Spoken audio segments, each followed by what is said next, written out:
Hey, this is Ryan. You are watching Suburban, and that's that thing. And today, I'm going to be going camping. Last minute, no plans, and I've got a bunch of stuff to do. It's about 3:15 in the afternoon on a Sunday. I've got tomorrow off from work, and I've decided that despite not making any plans and kind of just being lazy all weekend, not doing much of anything, I'm gonna go camping tonight. All right, it is now the next day, and the truck is still here. I'm still here, never left. Uh, had a bit of a glitch. So I posted on Instagram a couple days ago that the steering column, when you shake it, it just flops up and down real bad. I'll show you in a minute. And as a result, when I turn right, it likes to die. I think the ignition cuts out. And so I was just going to go ahead and drive there anyway, knowing that this problem is getting worse. And then when I was backing in with the column straight, just right, dead backing in to load things up, it died. Turned right back on, always does. But I thought, okay, this problem's getting worse, and I need to not be somewhere where I don't have cell reception. So I just kind of gave myself a good reason to stay home. And now it's time to tear into the steering column because this problem's not going to go away. And I want to be able to drive this thing reliably wherever. So time to tear into the steering column. I've got the steering wheel puller. I have the lock ring remover thingy. The actual tool, I've got that. I've got all the stuff to do it, and I've got a web page that shows how to do it, so I'm going to be trying to follow that, and I'll be taking pictures along the way, and if they're not terrible, I'll even share them here. So we're going to dive into this. Let's see how it goes. Alright, so I think I got all my stuff together here. I've got that lock ring remover. I've got the reverse Torx. Got me a steering wheel puller. I use the 13 mil to pull the negative off the battery so I don't electrocute anything. And got the horn button off. But I want to try to make sure I get this back on right. So I just put some tape there. And then I'll use my little Gerber tool here. And by the way, guys, if you don't have one of these, this is probably the least expensive. It's the Gerber suspension. This one's several years old, probably close to a decade old, actually. And, it's so handy. In fact, I'm going to be using it to pull this lock ring off, but can't really video and do it at the same time, so just trust me. All right, well, I lied. I ended up using these two guys to pull that off, and then it went flying. Thankfully, it went flying very short, just over to the back of the seat. Landed on my toolbox. So I still have it. It's down there on the floor. You can spot it right about there.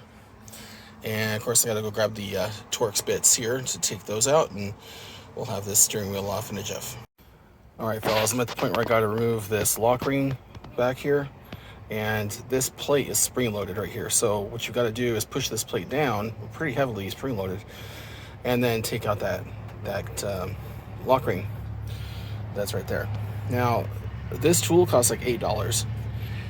I previously didn't have one, and I tried to dig into this and realized that I just didn't really want to get into it then, so I kind of chickened out and put it all back together. But when I did that, I built this. Well, I made this. It's just a, I don't know, 1.5 inch or 2 inch PVC. I don't know. Well, it says right on it, 1.25 inch PVC cap. And I was able to use that. It worked, but it was terrible and it was very difficult. So it took me like hours. This took a minute to put on. So I'm going to pull that lock ring and then move on to the next bit here. All right, got the lock ring off of the shaft, which is not easy to do with just a couple of picks. I really need some snap ring pliers, but got it off. Now I just got to pull it off completely off the shaft, and then take this ring off. So we'll do that and come back. All right, so the snap ring comes off, then that plate, and then that horn button plate there. And then after the horn button plate, you've got the spring that spring loaded everything. You can pull that out and put it aside. And by the way, don't lose anything. When I first did this, I don't know how it's gone. It's probably somewhere in the truck, but I lost the nut that holds the steering wheel on. Thankfully, I was able to find what threading it is and go buy one at their local hardware store. But anyway, now I'm going to check the directions I've got here on my tablet, which is currently asleep, and then see what's next. Okay, it looks like the next thing is to remove this screw, that screw, and that screw. And then I guess this, because this stock has to come off. So we'll take a look at when we get there. All right, so I've got those 3 screws out, and those are just going on the floor over here. My floor mat's got the ability to hold things in there, so some Costco floor mats, so they shouldn't go anywhere. So now I've got to figure out how to get the stock out. Okay, so loosening this little guy and bringing it out. I'm just gonna set that down here. By the way, I'm doing this for my own records too, you guys. If this is boring to you, I'm sorry. Hopefully it'll help somebody. But now this is loose, so I can't really pull this out. It's got all the different things on it. So I think I can pull this out now, and I think I've got to pull this out next. Not entirely sure. Well, time to check directions. This is definitely loose though. All right, so the hazard light's just got a little screw in it and goes through and goes over here. So I'm just going to set this down here and try to keep track of things. And with that, I think that will just come on out. So we'll see. Yeah, there's the electrical side of this I got to figure out. So on to more direct instructions and reading and trying to understand. Wish me luck. By the way, I never really explained the whole reason I'm doing this. Number one, or all the reasons I'm doing it, I should say. So number one is that it dies when I'm turning, which is bad. But that's actually secondary. The original problem was that right after I bought this thing in 2014, probably that winter, I would guess. In fact, you can see it down here. It's all zip tied together and all that stuff's apart because one of my kids called me and said that there was smoke coming from under the dash, and I think it was probably coming from the tilt column. And when you have a 30-some-year-old vehicle or a 20-some-year-old vehicle at the time that is hasn't been used a lot, I would say, and now it's being used a lot and the tilt's being used a lot, I think it either crushed or otherwise abraded some wires in there, because the wipers really haven't worked the same since. In fact, they'll work on full blast or off and nothing in between. There's no auto return. So and these are intermittent wipers, so things just aren't working correctly. So there's that too. So I'm hoping I can just repair wiring and get this thing back up and running. So we'll see what's next.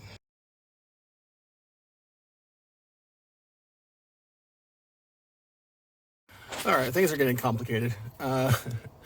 So this connector goes to the stock for the cruise control, and that plugs into this guy hanging down here. This is for the starter switch, and you can see the starter switch button there. And this is for, I think the this here, I think it's for turn signal and the turn signal and cruise control. So I think that's it. I gotta check the directions, but it's loose. But I've got more to unbolt. I'm gonna go ahead and pull the column. I think it'll be the best way for me to objectively get into the wiring and be able to spot any problems rather than dealing with being under the silly thing. So we'll come back. Okay, change of plans. So I decided not to pull the column because I realized that's just more work than I want to do. And once I pulled this bracketry off, I realized I can try it again. I realized I need to drink something. I realized that I could get to all the wiring. So I'm just going to go ahead and operate from here. I went and disconnected this because I already had, but so there's just these 4, I think 12mm bolts that go here and here and on the opposite side. And then these nuts, actually hold this up right there and right there. So simple enough, didn't have to disconnect any further. I could probably even reconnect that, but I'll do it later. Had to pull this out, just kind of manhandled it.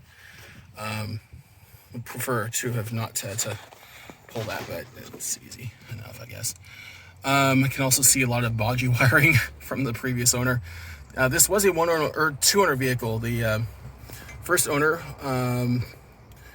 bought it in 1988, and the second owner was the husband, was the son-in-law of the first owner. So a fellow married the first owner's daughter, who grew up in this truck, not literally in it, but grew up, with this truck being their family vehicle. And he had it, and he sold it to me for a really good price. So you can see it was all set up for towing and everything, which is great. But like some of these wire butt connectors and stuff, I'm not too thrilled about. But it's good enough. I would like to put a different stereo in this, but that's another day. Because I want to be able to drive this truck and not have to be working on it for the next year. So the next thing is going to be to get more of the column apart, get this out, this connector, and then start pulling the column, more of the column apart. All right, got that connector disconnected, and I think I might have already found some of the crispy wiring. I believe that is a white wire that is no longer white, and there's got copper showing there, which is definitely ungood. So time to fish this all out. I'm not even done pulling that thing out, and that wire that I mentioned was crispy. Well, it's broke off the connector, so that'll take some surgery. That'll be interesting. All right, fellas. So this sleeve has to come off, and those holes line up with those bosses, and you just have to pry them away. Nobody's documenting this anywhere. But I just used a pick and I pulled it away, and that was it. It was I don't think it's ever been removed. So it was on there real good. So now I just got to open this thing up and take it off, and then I'll be able to fish these things through. But that is what's required, because you won't be able to get those connectors through here otherwise. So anyway, we're getting there. All right. Okay. So this thing is up on the column like so, up underneath. And to get it out, you have to pry it off of those bosses, pry this part away from those bosses, slide it down, and then it just opens right up from the middle. Real easy, once you know. And somebody on Instagram said it should take half an hour, right? I've been at it for 3 hours? Let's see. I've been working on this since 2 o'clock. It is now 4:30. And I'm nowhere near done. In fact, I'm going to have to be figuring out some of that wiring issue, some of that bad wiring too. So I probably won't even get this done today. All right, so I uncovered some problems. So I told you that my kids long ago said there was some smoke. Well, found some cracked insulation here. Not really surprised, but broken wire right here. And this goes to the cruise control and turn signal stock. And of course that also has the wipers on it. I don't know why I can't remember the word wipers, but anyway, so there's definitely that problem. This looks okay otherwise, so I think I'm going to try to repair this. This wire is pretty firm, so I'm going to pull this whole assembly and just try to repair this. Okay. If it's less than $20, I'll just buy a new one. But this, on the other hand, I don't know. I think this is just turn signals, but I'm gonna look to see what the wiring harness says this is. But I kind of wonder if this isn't my ignition problem right here. So I'm gonna look, and I'll report back. Hopefully this is my ignition problem right here. It wouldn't surprise me. It would make a lot of sense, actually. So this is something I can fix. I can always hack into that and solder on it and stuff. So hopefully I can do that. Either that, or I don't know. We'll figure something out. Getting these things out of here wasn't too bad. I think the trick was getting this one out first because it's smaller, and then that made more room for the big one to come through. So that's that. So the next thing is to pull this stuff so that I can get into the actual column itself and fix this problem. That's the whole reason. Well, all these reasons kind of coalesced into me having to do this right now. So that's why I'm here. And if you're still watching, thank you. You might click like and subscribe at this point. All right, so I had to run to the hardware store to grab a thing, but this was right here actually. Let me see if I can get it back in there. So this just came out. I think it's spring loaded or something. Yeah, there's a little spring in there, and it's right in there. So that came out. All right, well, got more to do yet. All right, got the ignition out just by pulling the bolt out of right here. So there's that. And next up is these 3 bolts. All right, with those 3 bolts out, this just slides right off. And I was wondering how to get this thing out. Well, now I know.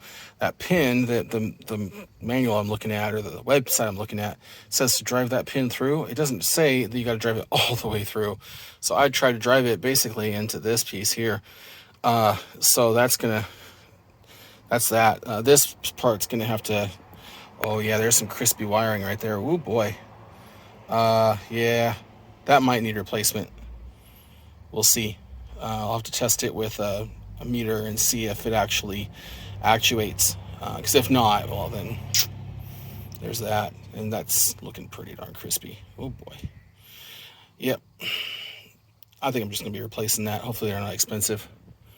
But so this truck's gonna be out of commission for a few days while I order parts. But definitely gonna have to replace this, I think. All right, the website I'm looking at says be careful when you pull out the housing that I just pulled off. It says the high beam actuator may fall out. Getting it back in place can be fun if you're putting things back together, so be aware. So I believe that's this thing right here, and it's part of this. So yeah, that's what it is. The other thing I said earlier was the starter is actually the high beam switch. So just gonna leave that there and hope that it stays on. It probably won't, but they ain't coming out anywhere. So yeah. In fact, you know what? I'm just gonna document this right here. So when I put it back on, this goes right here and actuates that. So there's that. All right, getting awfully close to the wobbly parts. So hopefully, in fact, I went and bought screws. I had to run to the hardware store to get screws. These are 832 screws to go in here to pull these pins out. So getting really close to doing that. All right, so I'm kind of a dummy. Didn't realize that the tilt column, the tilt pull mechanism just screws in there. So I unscrewed that. And then there's a bolt here that holds on this spring, and the directions say to remove the sector shaft, the sector and spring by punching the shaft that goes to this lock cylinder through the sector with a screwdriver. The spring is held with a small bolt. So I've got the bolt out. I'm just gonna replace it real quick, but I gotta punch this thing through, and I'm trying to figure out how to do that without damaging anything.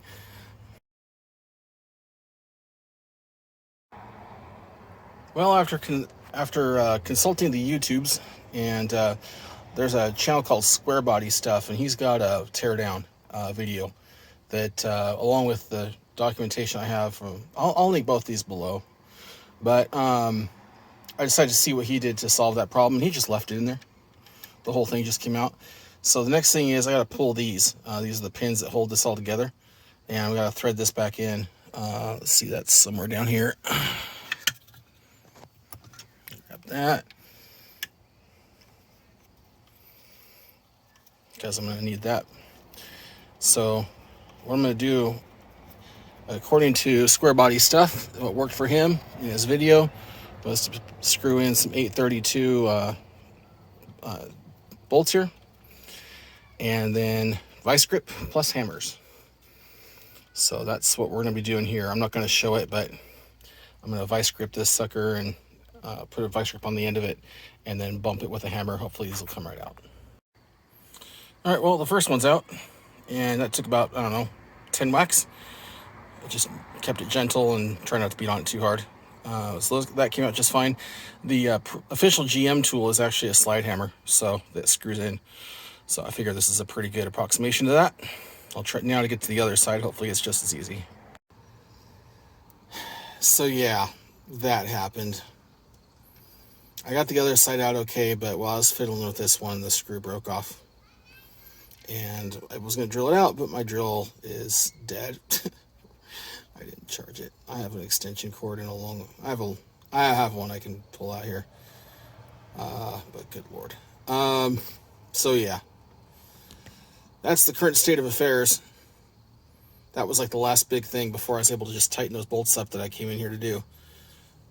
So, you know, that's on me though. I was trying to basically like pry it out, and I was bending the bolt pretty good, and it broke off. You know, it's not exactly a grade 8 bolt or anything, just a little 33-cent bolt from the hardware store. So that's on me. Anyway, so any suggestions?